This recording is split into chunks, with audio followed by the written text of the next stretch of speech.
A Supreme Court carry story is blowing up right now, and a lot of gun owners are being told the rules just changed everywhere overnight. But if you trust the wrong headline on this one, you could walk out your front door thinking you're illegal when you're absolutely not. Pause. Quick question before we continue. Are you subscribed?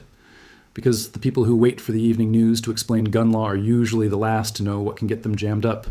If you want simple, fast updates that actually matter to your rights, hit that subscribe button right now.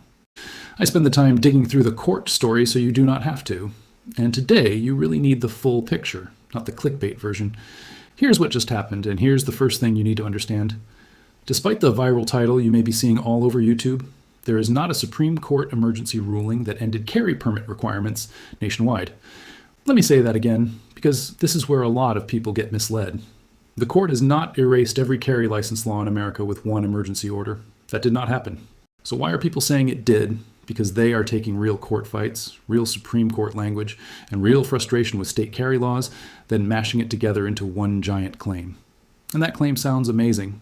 It also gets views, but it can get you in trouble if you act on it. The real backbone of this story is the 2022 Bruen case. That was the big Supreme Court ruling that struck down New York's old proper cause rule. In plain English, New York used to say you had to prove some special need before you could carry in public. The Supreme Court said, no, the Second Amendment protects carrying a handgun outside the home for self-defense, and the government cannot treat that right like a favor only for a chosen few. That was a huge deal. It changed the map. But here's what most people get wrong.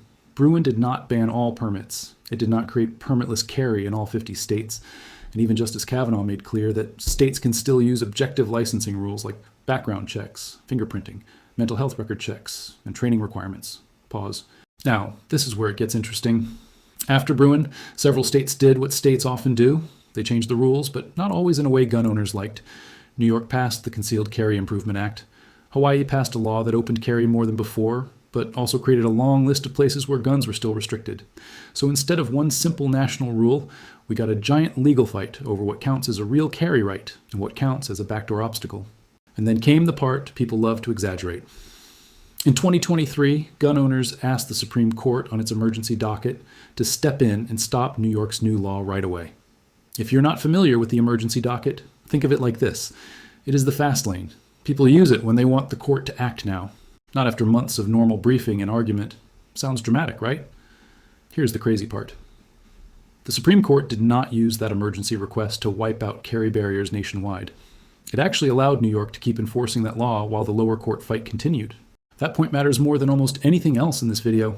If someone tells you the emergency docket already ended carry licensing obstacles everywhere, they are skipping the part where the court refused to do that in the New York fight. The justices left the case moving through the regular process. That is the opposite of a nationwide overnight reset. Let me give you a real-world example. Imagine you live in New York, New Jersey, Maryland, California, or Hawaii. You watch a viral video saying the Supreme Court just killed permit barriers across America. So you assume your permit training class no longer matters. You assume your carry restrictions vanished. You assume private property rules or sensitive place rules are gone. Then you carry based on a headline instead of your actual state law. That is how decent people become test cases. And trust me, you do not want to be the test case. You do not want to be standing on the roadside at a traffic stop trying to explain, well, a guy on YouTube said the Supreme Court fixed it. That is not a defense. That is a problem. If you're finding this helpful, imagine what you'll learn in my next video about the 5 words that protect you when cops ask about your gun. Subscribe so you don't miss it. The goal here is simple. Keep you informed, keep you calm, and keep you from making a mistake based on bad legal hype. So let me break this down for you in the clearest way possible. First thing, Bruen attacked may-issue systems that gave officials broad discretion. That means laws where the government could say, convince me you need to carry more than other people do. The court said that kind of special needs test was unconstitutional. That was the heart of Bruen.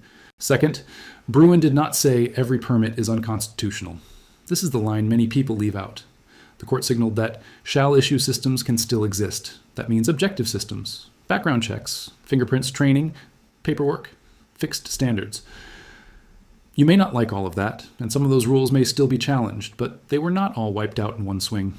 Third, after Bruen, some states tried to tighten carry in different ways. Instead of saying, prove special cause, they built a maze, more interviews, more character reviews, more banned locations, more rules about private property. That is why you keep hearing about carry obstacles. The battle moved. It did not end. Now, quick legal note. This is educational information, not legal advice. Always consult an attorney for your specific situation. Here's the part nobody's talking about enough. A lot of these fights are not really about whether you can own a gun. They are about whether you can realistically carry one in daily life. There is a big difference. A state can say, yes, you can get a permit, while also making the process slow, expensive, confusing, or nearly useless once you have it. That is the new battleground. Here's a hypothetical example to explain this. Let's say your state says you can apply for a carry permit. Great. But then it requires expensive classes, long wait times, multiple references, a personal interview, high fees, and a long list of places where your permit is worthless. On paper, you have a right. In real life, you have a burden. That is what gun rights lawyers have been attacking after Bruen. And now we come to Hawaii because this is where some of the newer excitement is coming from. The Supreme Court agreed to hear a Hawaii case about private property open to the public. In simple terms, the issue is whether the state can make it a crime for a licensed person to carry on private property open to the public unless the owner clearly says yes. Think stores, businesses, and places people go every day. That case matters. A lot. Because if the court rules strongly against Hawaii, that could hit similar laws in multiple states. But wait, there's something even more important. Even that Hawaii case is not the same thing as an emergency ruling that ended all permits nationwide. It is a normal merits case about a specific kind of carry restriction. Big difference. Big legal difference. Big practical difference. Why does that matter to you? Because if the Supreme Court eventually says one kind of rule is unconstitutional, that still does not mean every carry law in every state disappears at once. Court decisions often target categories of rules, not every rule with a gun in it. That is why you have to ask the right question. Not, did the court say something pro-Second Amendment? The real question is, what exact rule did the court address, and what rule is still in force where I live? Hey, 73% of people watching right now aren't subscribed. Don't be part of that group. Join the 50,000 gun owners who get these updates first. Click subscribe. If laws can change this fast, you do not want to hear about it after the stop, after the arrest, or after the court date. Let's keep going because this is where most viewers either get clarity or get lost. Number 1, do not confuse a challenge to a law with the death of a law. Just because a case is at the Supreme Court does not mean the rule is gone today. A case can be argued, briefed, delayed, sent back, narrowed, or decided on a limited issue.